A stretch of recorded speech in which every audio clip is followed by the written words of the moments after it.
Hi everyone, welcome back to Intro to Sociological Theory. This week we're going to be talking about the contributions of Karl Marx to the discipline of sociology. A good way of introducing Marx's ideas is to ask you the questions posed at the start of the chapter. Have you ever worked at a job that left you feeling empty inside? Perhaps as a telemarketer, or selling a product from a script that you had never even seen or used? Or worked in a fast food restaurant, a large factory, or a corporation? A job that made you feel like just a number, that even though you're doing your job well, you might be easily replaced? This is precisely the type of situation that greatly concerned Marx. Marx was born in Germany to a bourgeois family, and he was influenced by young Hegelian thought, which prompted critique and desire to transform philosophy into social science. The young Hegelians were a group of German intellectuals who reacted to and wrote about Hegel's legacy after his death. Marx constructed his historical materialism by inverting Hegel's philosophy of social change. Hegel's philosophy argued that social change developed from thought.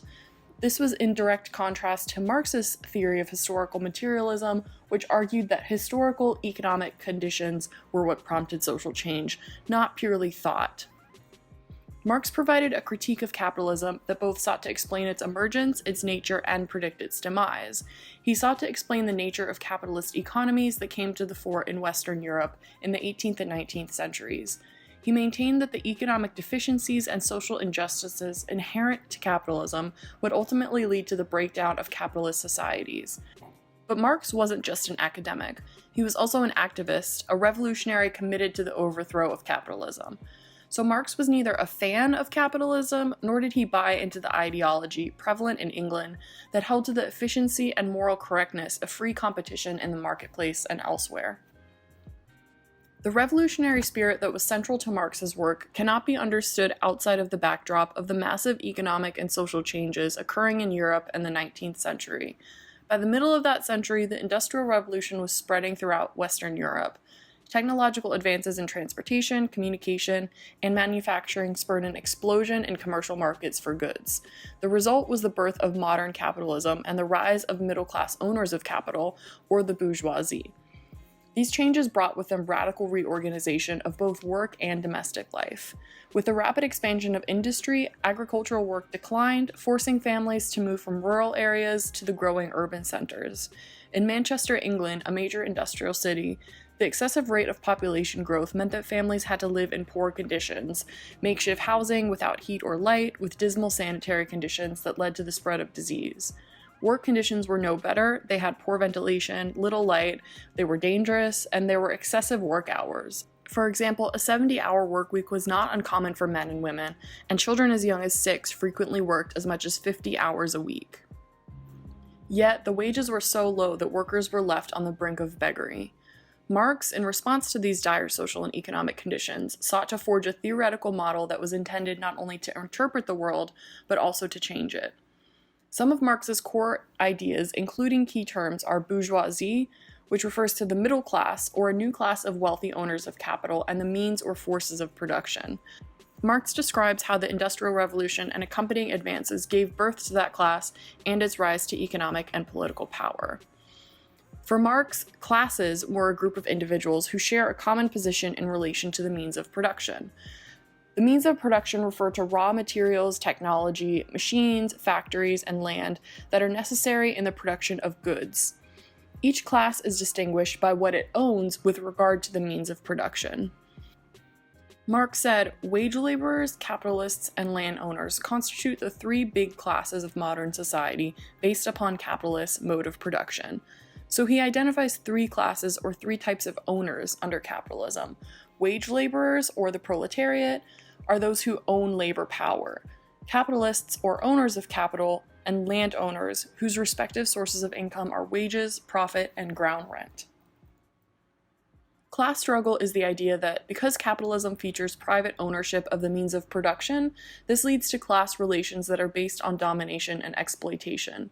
So although wage earners, the proletariat, can quit their jobs or even refuse to take a particular type of job, they have no choice but to sell their labor to someone who belongs to the capitalist class in order to survive. The reason is that the only thing that workers possess that can be exchanged for money is their labor power.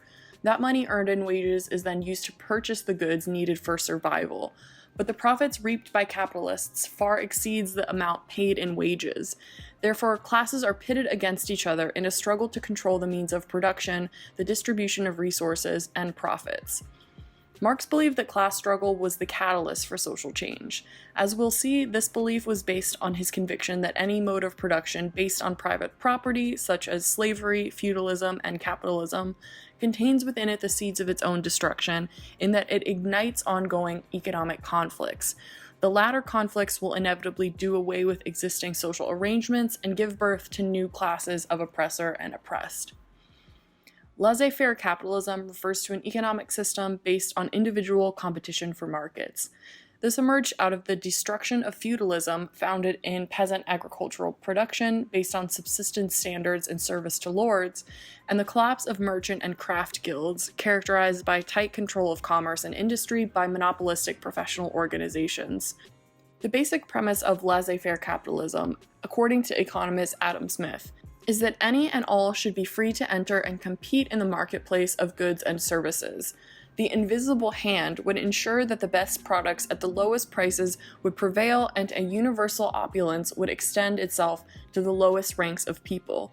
He argued that the absence of interference, regulations that would artificially distort supply and demand and disturb the natural adjusting of prices, would lead to the control of the economy by those in the best position to dictate its development, consumers and producers.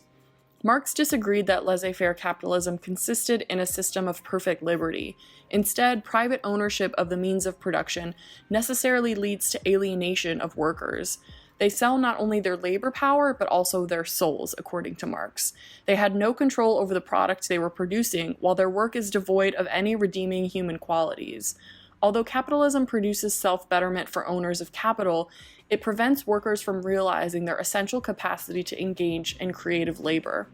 For example, in highly mechanized factories, someone's job may involve a scanner attached to their arm, and their job may be to stand on a conveyor belt in which various boxes come by, and to stick their arm out and read the box with the scanner arm.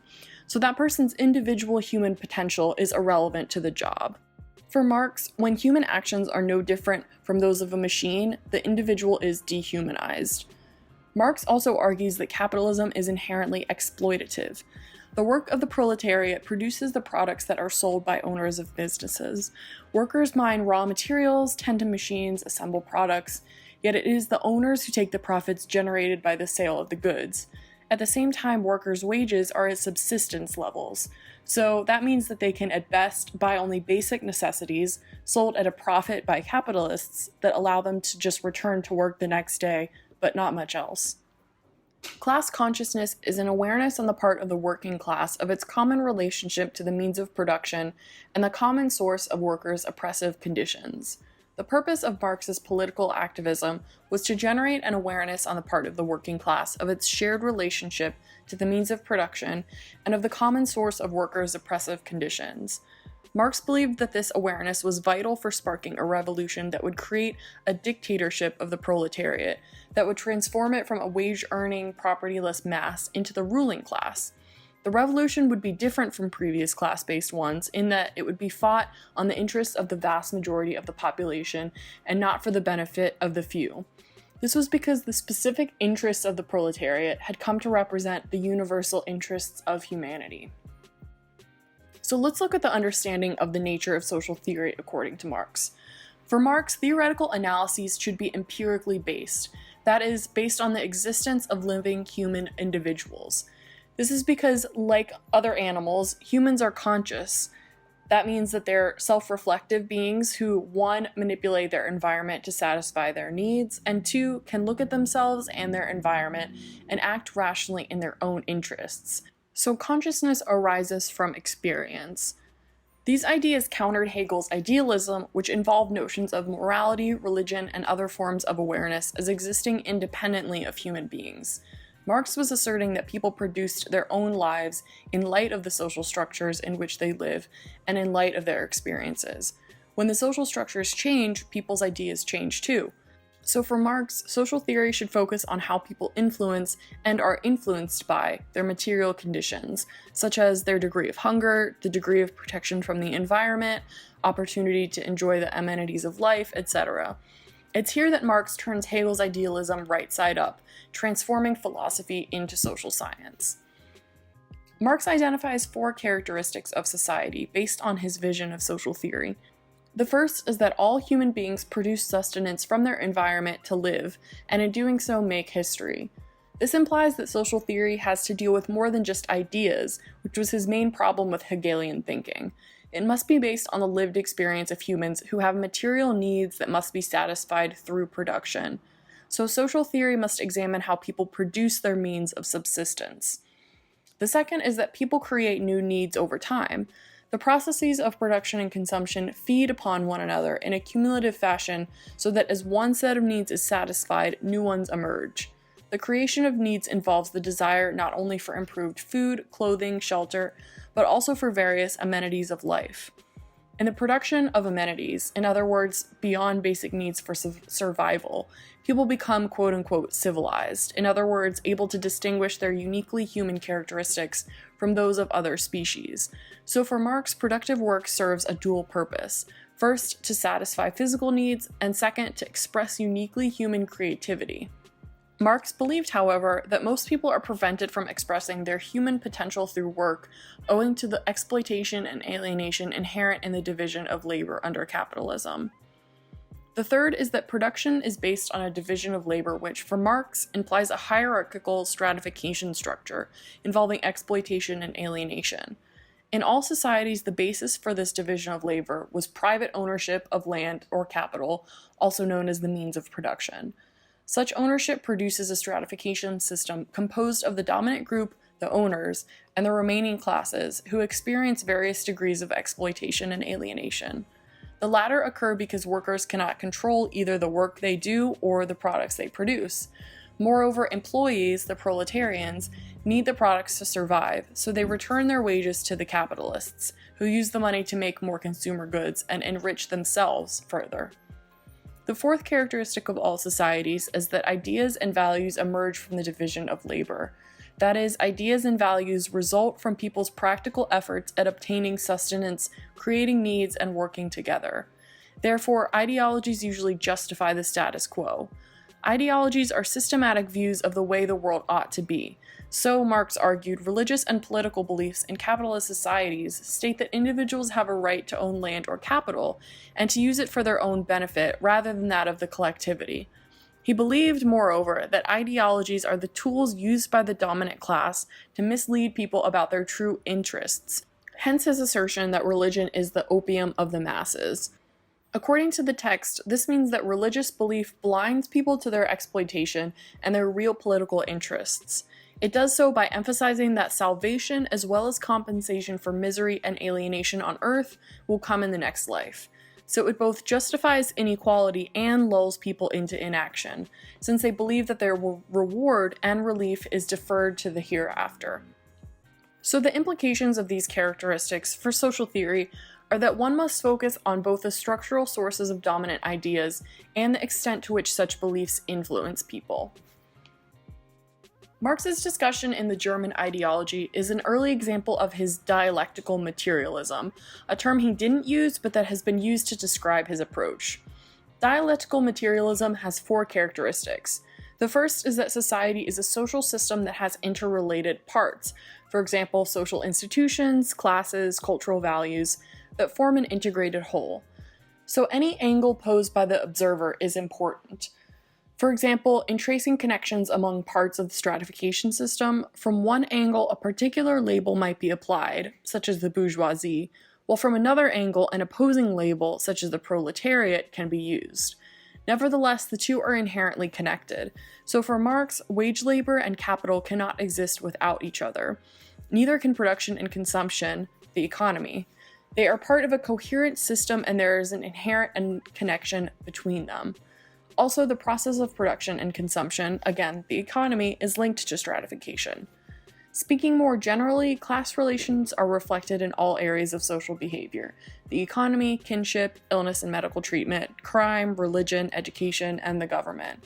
So although Marx focused on the importance of economic factors, his work is not narrowly economic. Instead, it's an analysis of how social structures function and change. The second is that social change is inherent in all societies, as people make history by satisfying their ever-increasing needs. For Marx, the most fundamental source of change comes from within societies, usually caused by the contradiction inherent in the system. So while the different parts of society are connected, they also contain their own inherent contradictions, and these contradictions lead to the development of their opposites. For example, Marx argued that feudalism contained the social relations that eventually led to the development of capitalism. The third is that social change evolves in a recognizable direction. So, like a flower is inherent in the nature of the seed, the historical development of a more complex social structure, for example capitalism, is inherent in the nature of a less complex one, for example feudalism. Marx, influenced heavily by the Enlightenment, believed in the inevitability of human progress. He envisioned evolutionary development toward a utopian endpoint, a communist society. The fourth is that people who act freely decisively shape the direction of history, a result of the predictable patterns of opposition and class conflict that develop from the contradictions in society. Marx saw all classes as opposed to one another. Members of a different class are enemies because they have opposing interests, not by choice, but because of their location within the stratification system. For example, a group, because of their position in a stratification system, finds it difficult to have their basic needs met or express their human potential. Thus, they are in a position that is subordinate in relation to others. They therefore have an interest in changing the status quo, even if they are not aware of it. Those, however, who are able to control their daily activities and realize their human potential have an interest in preserving the status quo. For Marx, these opposing interests could not be reconciled. Marx's material dialectic is oriented around a material production rather than ideas. Dynamics may be found in the economic system, with each economic system inherently containing antagonistic elements. As the latter work themselves out, they form a new economic system. So the source of progress based on this concept is tension or conflict. This is an important point because Marx is often viewed as a warmonger, pushing for revolution.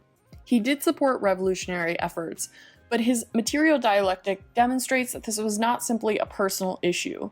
From Marx's point of view, conflict is the driving force of history. And according to this perspective, society is not like an organism that gradually and peacefully becomes more complex to increase its chances for survival, a perspective held by functionalists, as we'll see later. Rather, society is filled with human beings who exercise power to oppress and coerce others. When there are periods of peace, they exist because the powerful have successfully dominated the populace. But the suppressed will become enabled and eventually overthrow and change the system. Social change then occurs at various historical junctures and through social upheaval. Marx and Engels composed the Communist Manifesto after joining the Communist League in order to publicly declare the League's objectives, which were to overthrow bourgeois society and establish a new social order without classes and without private property. Divided into 4 sections, they begin with a discussion of the relationship between the bourgeoisie, the capitalists or owners of the means of production, and the proletarians, the workers, asserting that class struggle has been central to the history of all societies. So they write that in every past society, oppressor and oppressed stood in constant opposition to one another and carried on an uninterrupted, now hidden, now open fight, a fight that each time ended either in a revolutionary reconstitution of society at large or in the common ruin of the contending classes. In fact, one of the first assertions made in the Communist Manifesto is that the history of all hitherto existing society is the history of class struggle. So Marx was arguing that in every social order, those who own the means of production always oppress those who do not. In his view, then, the bourgeois society was merely a new type of oppression and therefore struggle in place of the old feudal form. For Marx, however, bourgeois society was distinctive. It simplified class antagonisms by splitting society into 2 great hostile camps directly facing each other, bourgeoisie and proletariat. The two have opposing interests since one owns the means of production and the other does not. The bourgeoisie in maintaining the status quo, and the proletariat in the reorganization of society. The class structure has also become simplified under capitalism. Now there existed a new oppressed class, the proletarians, who had to sell their labor to survive. They could no longer produce goods at home for their own consumption, so they constituted a vast, exploited, and alienated workforce that was constantly increasing in size. The other class, the new oppressor class, or the bourgeoisie, comprised of a few former artisans and petty bourgeois who had become entrepreneurs and eventually became wealthy, now owned the new productive force on which the proletarians depended. Marx, in his work, makes two famous predictions. The first is that capitalism is inherently unstable. It would be characterized by periods of economic growth and high employment that would be followed by economic decline and unemployment. These cycles are endemic to capitalism for Marx. Neither capitalists nor workers can escape them because eventually too many goods are produced relative to demand. This causes production cutbacks and layoff of labor. What happens to the consumption when people get laid off? And what happens to the economy? So for Marx, recessions and depressions are inevitable in a capitalist economy. And as proletarians' lives are made more miserable, they begin to sense that their interests do not align with those of the capitalists. The second is that the working class become increasingly impoverished and alienated. They exist as a class of laborers who live only as long as they can find work, and find work only as long as their labor increases capital. So people, under capitalism, become nothing more than instruments of labor whose only worth is the cost of keeping them minimally fed, clothed, and housed. Faced by their miserable conditions, workers will eventually develop class consciousness and overthrow the entire system.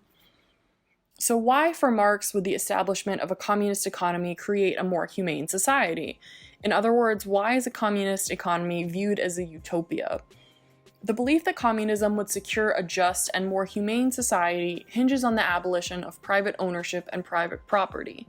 Marx argued that once the means of production become collectively owned, it would no longer be possible to exploit the worker. The reason is that surplus value, his term for profit, that the worker produces would no longer be appropriated or siphoned off by the owner.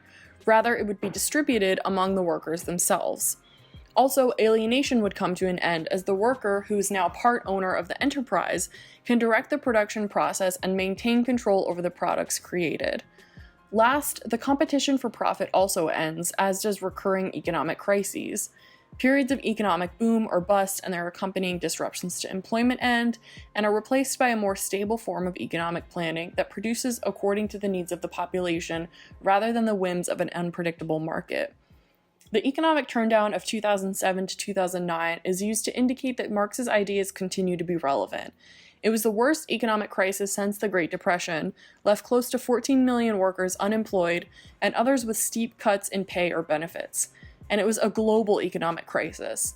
Additionally, when it ended, supposedly in 2009, according to economist and former Secretary of Labor Robert Reich, 95% of post-crisis gains went to the wealthiest 1% of the US population.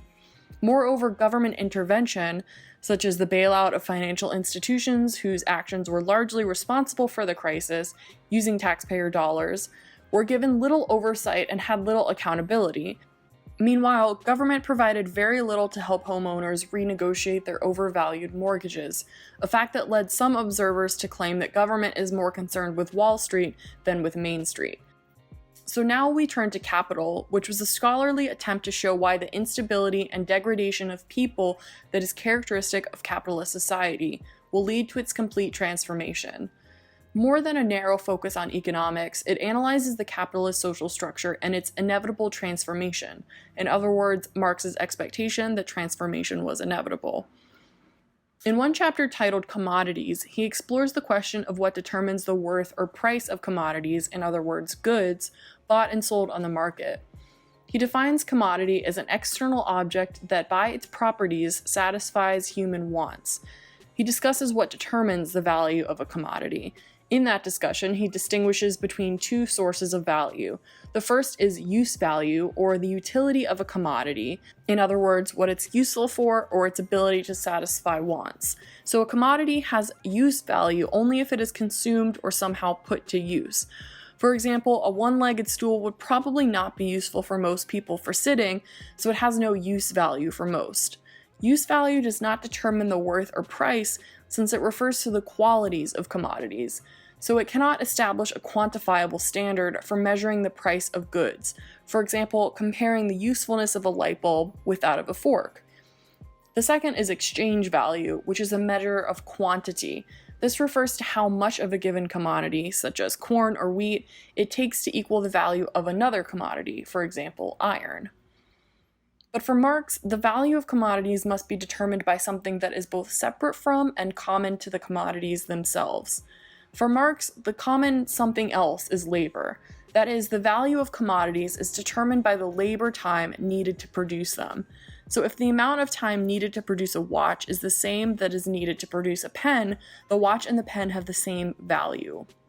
Marx, in equating the value of goods with the amount of labor time needed to make them, also revealed the root source of exploitation inherent in capitalist production. Since under capitalism, workers have no choice but to sell their labor power to survive, the worker's labor power is treated as a commodity that is exchanged for a wage.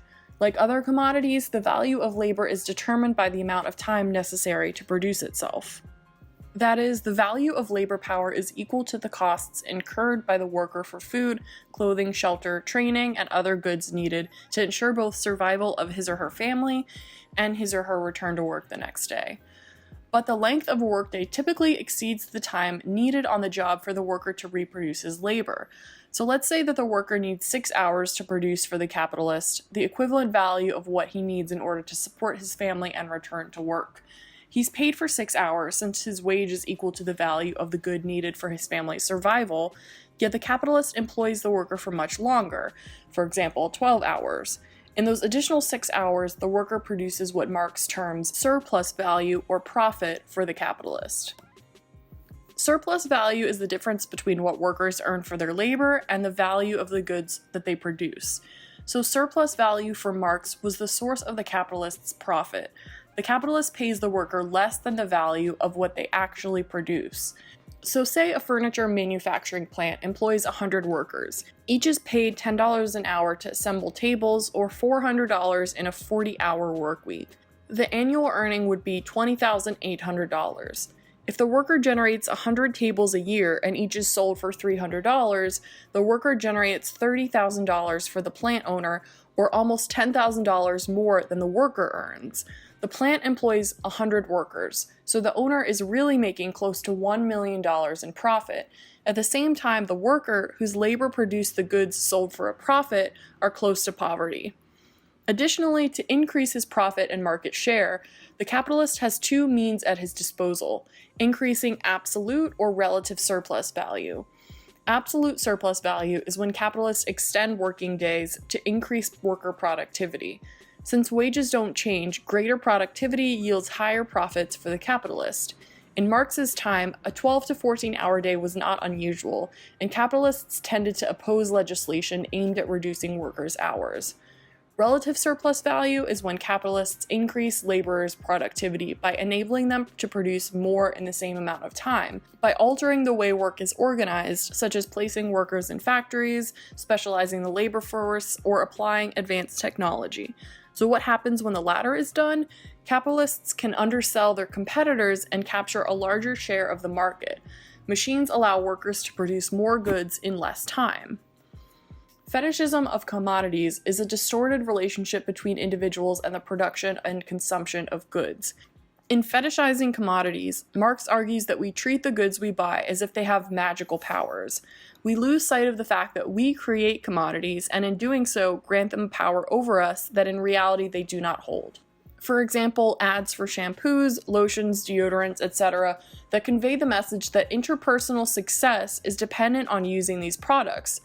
Boy gets girl because he buys a specific brand of mouthwash, or driving a particular car or drinking a particular brand of soft drink or beer magically transforms us into the type of person who uses the products.